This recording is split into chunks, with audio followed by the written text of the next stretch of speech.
en l'an 1966 en Corée du Sud. Un agriculteur ordinaire nommé Cho Han-kyu se tenait au bord de sa rizière et regarda longuement ce qui se passait autour de lui. Ses voisins se rendaient chaque jour sur leurs parcelles et déversaient de lourds sacs de poudre blanche dans le sol.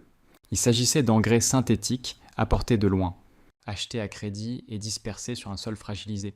Chaque année, il en fallait de plus en plus, parce que le sol perdait peu à peu sa force.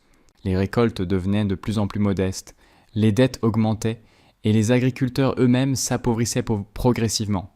Cho regarda cela et sentit à quel point tout se rétrécissait en lui, parce qu'il a grandi sur cette terre et y a travaillé de ses mains depuis son enfance.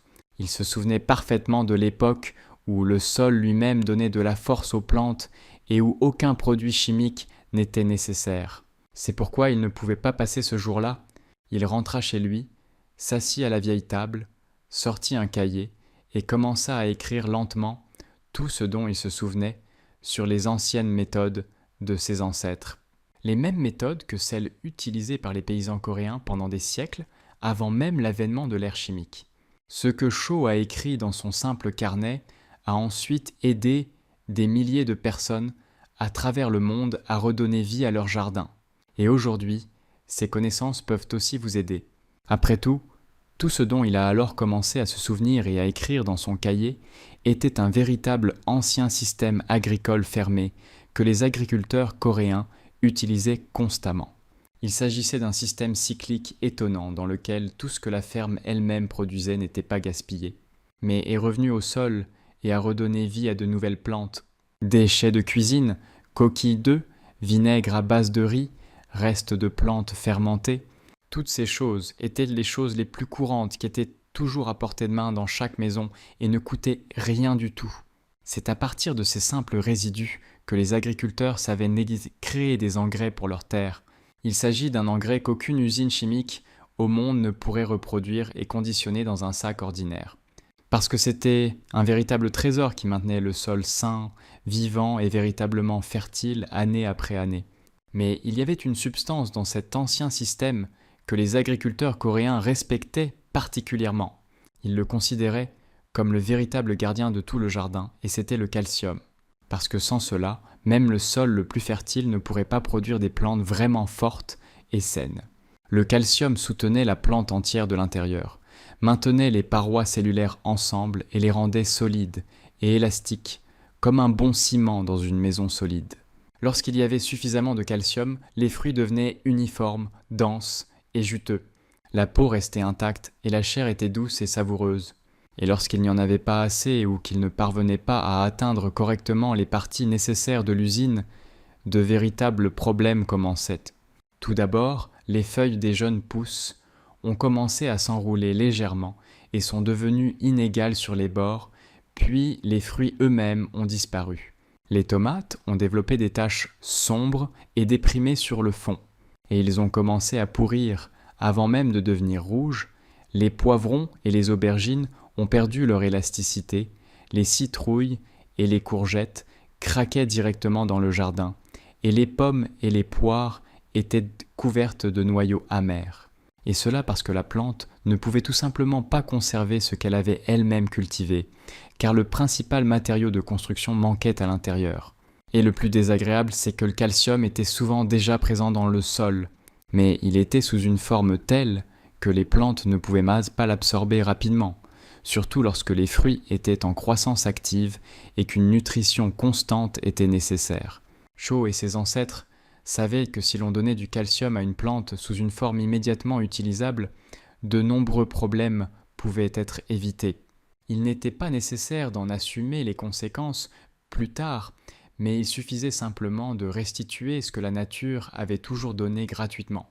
C'est pourquoi les coquilles d'œufs ont toujours occupé une place particulière dans les anciennes méthodes coréennes, car elles contenaient du calcium presque pur. Mais pour que les plantes l'absorbent bien, il fallait franchir une étape simple mais importante. Le fait est que le calcium contenu dans les coquilles d'œufs se présente sous une forme très forte, sous forme de carbonate de calcium.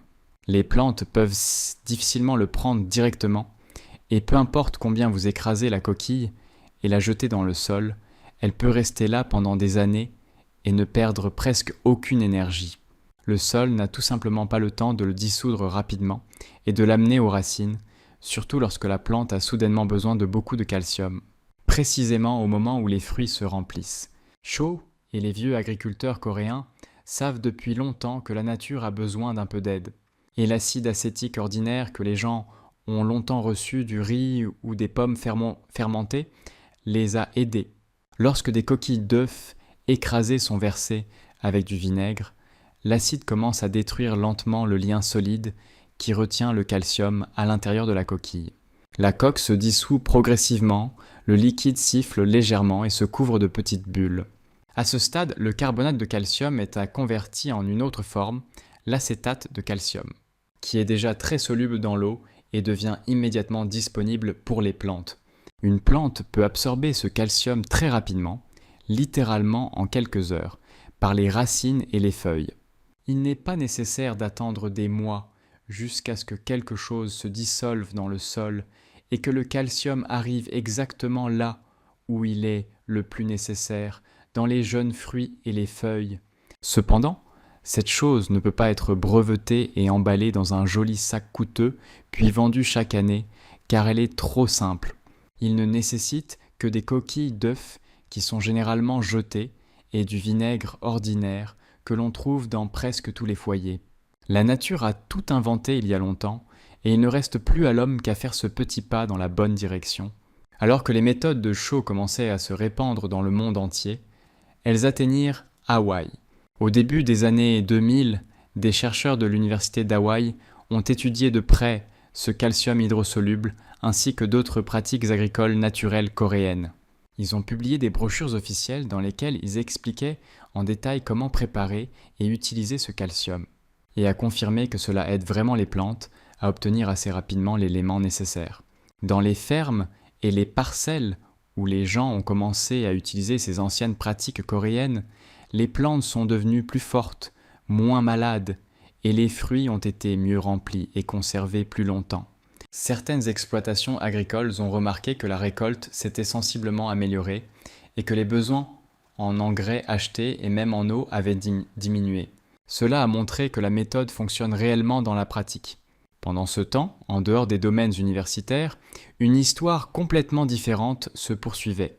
L'industrie mondiale des engrais synthétiques à base de calcium, en particulier du nitrate de calcium, est désormais évaluée à environ 14 milliards de dollars par an.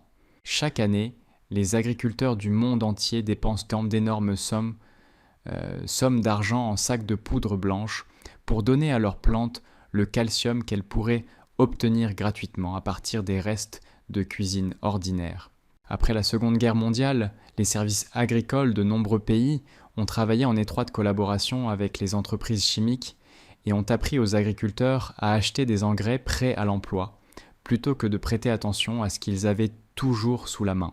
Les restes de cuisine sont désormais appelés déchets, et la fertilité des sols est devenue un produit courant qui doit être acheté chaque année. L'idée selon laquelle un simple pot de coquilles d'œufs et de vinaigre pourrait résoudre un problème de calcium ne profitait à personne car elle ne rapportait aucun profit. Il se trouve que les connaissances que Cho a écrites dans son cahier se sont révélées gênantes pour la grande industrie, car il ne peut pas être vendu encore et encore. Cependant, cette connaissance pouvait être transmise aux gens, alors Cho Han-kyu a décidé de faire exactement cela. Il n'a pas essayé de gagner de l'argent grâce à sa découverte, mais a plutôt consacré le reste de sa vie à restituer ses connaissances aux gens. Maître Cho, comme on l'appellera plus tard, commença à voyager à travers le pays puis à travers le monde. Il a voyagé de village en village, d'un pays à l'autre, à travers la Corée, le Japon, les Philippines, les États-Unis, l'Europe et même l'Afrique. Partout où chacun voulait l'écouter, il montrait et racontait gratuitement comment redonner vie au sol de manière simple et accessible. Il a ouvert son propre petit institut et a enseigné à tout le monde pendant des années. Pour cela, il n'a jamais pris d'argent, n'a pas vendu de médicaments, ni breveté de méthode. Cho partageait simplement ce qu'il avait écrit dans son vieux cahier. Il a appris à tout remettre en terre pour que rien ne soit gaspillé, à transformer les restes de cuisine en nourriture pour les plantes, et comment rendre le sol à nouveau sain et fertile. Tout au long de sa vie, Maître Cho a enseigné à plus de 18 000 agriculteurs, jardiniers et gens ordinaires, qui ont ensuite diffusé ces connaissances davantage, dans leurs jardins, leurs champs, et même dans des communautés entières. Beaucoup d'entre eux se souviennent encore de lui avec chaleur et gratitude, car il ne s'est pas contenté de donner une recette, mais a redonné aux gens la confiance qu'ils pouvaient prendre soin de leurs terres eux-mêmes, sans dépendre de produits chimiques coûteux et de grandes entreprises. Shaw est décédé à un âge avancé, mais n'a laissé derrière lui ni une entreprise, ni une marque, mais un savoir vivant qui continue de vivre et de travailler entre les mains de ceux qui sont prêts à l'appliquer. Chacun de nous peut fabriquer ce calcium directement à la maison et n'a besoin d'aucun équipement coûteux ni d'appareils complexes. Tout ce dont vous avez besoin, ce sont des coquilles d'œufs et du vinaigre ordinaire. Cela se fait très simplement. Vous devez d'abord récupérer les coquilles propres des œufs crus, rincer-les à l'eau tiède pour éliminer les protéines restantes et laissez-les sécher complètement. Lorsque vous avez récupéré une dizaine de coquilles, il faut les disposer dans une poêle sèche, mettre sur feu doux et conserver une vingtaine de minutes. La coque s'éclaircira un peu et deviendra plus fragile, et la fine pellicule à l'intérieur se détachera facilement. Il n'est pas nécessaire de trop le faire frire ou de le faire dorer, il suffit de bien le sécher. Après cela, laissez la coquille refroidir et hachez-la le plus finement possible. Vous pouvez l'écraser dans un mortier, ou vous pouvez l'envelopper dans un tissu épais et le frapper avec un marteau, et plus il est fin, plus il ira vite. Versez les coquilles écrasées dans un bocal en verre propre et remplissez de vinaigre.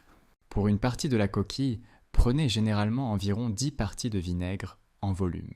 N'importe quel type fera l'affaire, de table, de pommes ou de riz, car l'essentiel est qu'ils contiennent de l'acide acétique. Dès que vous versez le vinaigre, une réaction se déclenche immédiatement. Le liquide siffle légèrement et se couvre de petites bulles. Cela signifie que le calcium commence à quitter sa forme solide. Après cela, couvrez le col du pot avec un chiffon propre ou une gaze pour laisser passer l'air et empêcher la poussière et les insectes de pénétrer à l'intérieur.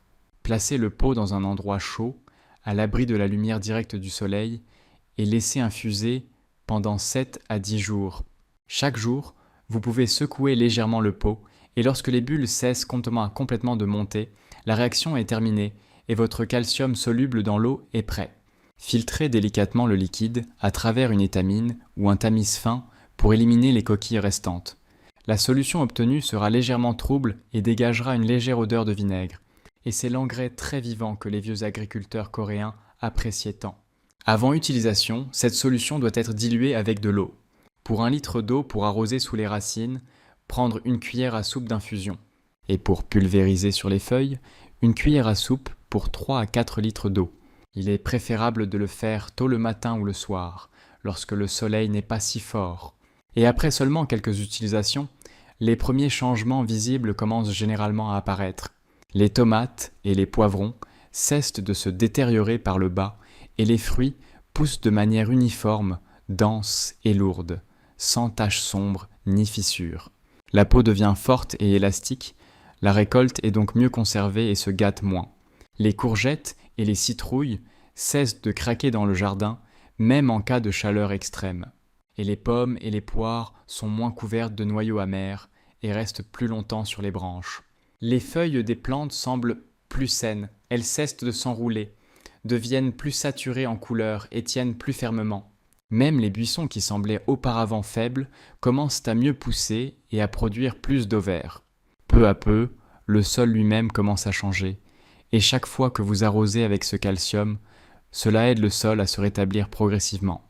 Le sol devient moins dense et moins lourd, surtout si vous avez utilisé pendant longtemps des engrais de synthèse. Les racines pénètrent plus facilement et le sol retient mieux l'humidité et l'air. Au fil du temps, vous remarquerez que les plantes ont besoin de moins d'eau, et eux-mêmes deviennent plus résistants à la sécheresse et aux changements brusques de temps. De nombreux jardiniers remarquent qu'après une utilisation régulière de ce calcium, le nombre de parasites et de maladies diminue sensiblement, et les plantes deviennent simplement plus fortes et font mieux face elles-mêmes aux difficultés. Il ne s'agit pas d'une sorte de miracle instantané, mais d'un retour progressif à l'équilibre que la nature elle-même entretenait autrefois. Vous donnez simplement à la plante ce dont elle a le plus besoin, et elle vous répond avec des plantes fortes et une bonne récolte. Les connaissances qu'un simple agriculteur coréen a commencé à écrire dans son vieux cahier sont toujours vivantes. Ils n'ont pas disparu, même si certains aimeraient très bien qu'ils soient oubliés. Aujourd'hui, ce savoir est à nouveau entre nos mains. Il se trouve dans chaque coquille d'œuf que nous jetions, dans le pot de vinaigre de la cuisine et dans le jardin de tous ceux qui souhaitent cultiver leur propre nourriture. Nous ne devons pas laisser ces connaissances disparaître. Et si ce que vous avez entendu aujourd'hui vous a interpellé, si vous avez senti que cela pouvait être important, sauvons-le ensemble. Parlez-en à vos proches, amis et voisins de campagne et essayez de fabriquer du calcium soluble dans l'eau au moins une fois. Voyez ce qui change dans vos lits, puis partagez votre expérience. Quiconque commence à appliquer ces méthodes simples devient une continuation de l'histoire de Maître Chaud. Nous ne cultivons pas seulement des tomates et des concombres, nous préservons une sagesse ancienne qui aide la terre à rester en vie pour nos enfants et petits-enfants. Plus on se souvient de nous et plus nous sommes transmis, plus cette tradition vivra et ensemble nous pourrons rendre à la terre ce qu'elle nous a généreusement donné autrefois.